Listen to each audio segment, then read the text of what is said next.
Hi అండి, అందరికీ నమస్కారము. ఈరోజు వీడియోలో లక్ష్మీదేవి అనుగ్రహం పొందాలంటే ఏం చేయాలి అని తెలుసుకుందాం.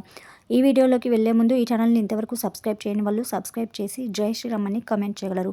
మనలో ప్రతి ఒక్క వ్యక్తి కూడా ఆదాయం కావాలని కోరుకుంటారు. అయితే లక్ష్మీదేవి అనుగ్రహం ఉన్నవారికి మాత్రమే సంపద లభిస్తుంది. సంపదకు దేవత అయిన లక్ష్మీదేవిని ఆరాధించడం వలన డబ్బు పరంగా ఎలాంటి లోటు లేకుండా ఉంటుంది. హిందూ పురాణాల ప్రకారము లక్ష్మీదేవి ఆశీస్సులు ఉన్నవారికి మాత్రమే తమ జీవితంలో ఎప్పటికీ ధనానికి కానీ ధాన్యానికి కానీ కొరత ఉండదు అనేది నమ్మకం. అందుకే ప్రతి ఒక్కరూ లక్ష్మీదేవిని నిత్యం కూడా భక్తి శ్రద్ధలతో కొలుస్తారు. అయితే ఆ తల్లి ఎక్కువ సమయం ఒకే చోట ఉండదు. అందుకే ఆ అమ్మవారి యొక్క అనుగ్రహం పొందేందుకు ప్రతినిత్యం కూడా మనం ఇంట్లో కొన్ని నియమాలను పాటించవలసి ఉంటుంది. అప్పుడే లక్ష్మీదేవి యొక్క అనుగ్రహం మనపై ఉంటుంది. తులసీదేవిని లక్ష్మీ స్వరూపంగా భావిస్తారు. కాబట్టి తులసి మొక్క ఉన్న ఇంట్లో విష్ణుమూర్తి అనుగ్రహం ఖచ్చితంగా ఉంటుంది. అందుకే ప్రతి ఒక్కరూ ప్రతి ఇంట్లోనూ తులసి మొక్కను నాటుకోవాలి. ప్రతిరోజు తులసి మొక్కకు పూజ చేసి నీరు సమర్పించాలి. తులసిని ఇంటికి ఈశాన్య దిశలో నాటాలి. ఆదివారం, బుధవారాల్లో తప్ప తులసి మొక్కను తాకడం వల్ల మన శరీరం శుద్ధి అవుతుందని, రోగాలు దూరం అవుతాయని చాలామంది నమ్ముతారు. తులసి దర్శనం వల్ల పాపాలు తొలగిపోతాయి. అందుకే ఇంటి ప్రాంగణంలో ఖచ్చితంగా తులసి మొక్క ఉండాలని చెబుతారు. ప్రతికూల శక్తులను తొలగించేందుకు ఆవు పేడతో చేసిన పిడకపై ధూపం సమర్పించడం వల్ల లక్ష్మీదేవి అనుగ్రహం కలుగుతుంది. ఆ పొగ ఇంట్లోని ప్రతి మూలకు చేరేలా చూడాలి. ఈ పనిని ప్రతి మంగళవారము, గురువారము, శనివారం రోజున చేయాలి. దీనివల్ల ఇంట్లో ఉన్న ప్రతికూల శక్తి తొలగిపోయి సానుకూల వాతావరణం ఏర్పడుతుంది.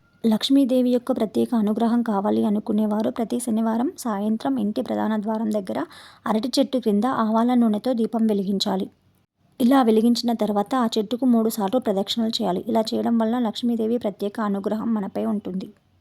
ప్రతి నెల మీ వేతనంలో కొంత భాగాన్ని దేవుడి పేరు మీద విరాళంగా ఇవ్వాలి. ఇలా చేయడం వల్ల దేవుడి యొక్క కృప వారిపై ఉంటుందని నమ్మకం. ఈ పనులు చేయడం వల్ల లక్ష్మీదేవికి అస్సలు ఇష్టం ఉండదు. అలాంటి పనులు ఏంటంటే గుమ్మానికి పక్కనే చిందరవందరగా పాదరక్షలను విడవడం, గుమ్మాన్ని కాలితో తొక్కి లోపలికి రావడం లక్ష్మీదేవికి అస్సలు ఇష్టం ఉండదు. సూర్యోదయ, సూర్యాస్తమయ సమయాల్లో నిద్రించేవారు, భోజనం చేసేవారు, పగటిపూట నిద్రించేవారు లక్ష్మీదేవి కృపకు నోచుకోరు. శుచి, శుభ్రత, సహనం లేని వారి ఇంట లక్ష్మీదేవి ఉండదు. చిల్లర డబ్బులను, పువ్వులను నిర్లక్ష్యంగా పడవేసేవారు, ముక్కోపులు, దురహంకారులు లక్ష్మీదేవి అనుగ్రహానికి దూరంగా ఉంటారు.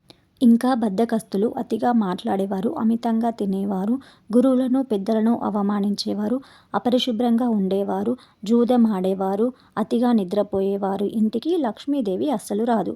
లక్ష్మీదేవి అనుగ్రహం పొందాలి అంటే ఆకుపచ్చని వస్త్రాలను ధరించి, ఆమెకు ఎర్రని వస్త్రాలను, పరిమళభరితమైన పూలను అలంకరించి, ధూప దీప నైవేద్యాలను సమర్పించి, పాలు, పాలతో చేసిన పదార్థాలను నివేదించడం వలన లక్ష్మీదేవి అనుగ్రహం కలుగుతుంది. ఇంకా ఆడవారు బంగారాన్ని నడుము యొక్క కింది భాగంలో అస్సలు ధరించకూడదు. ఇలా చేయడం వల్ల లక్ష్మీదేవిని అవమానించినట్లే. అందుకే కాళ్ళ పట్టీలు, మట్టెలు ఎప్పుడు కూడా వెండివి మాత్రమే ధరించాలి. ఉసిరి పొడిని నీటిలో కలిపి తలస్నానం చేసి దేవి భాగవతంలోని మహాలక్ష్మి క్షీరసాగరం నుండి ఆవిర్భవించిన భాగాన్ని అధ్యయనం చేయడం వలన పోయిన సంపదలన్నీ తిరిగి లభిస్తాయని శాస్త్రం చెబుతుంది.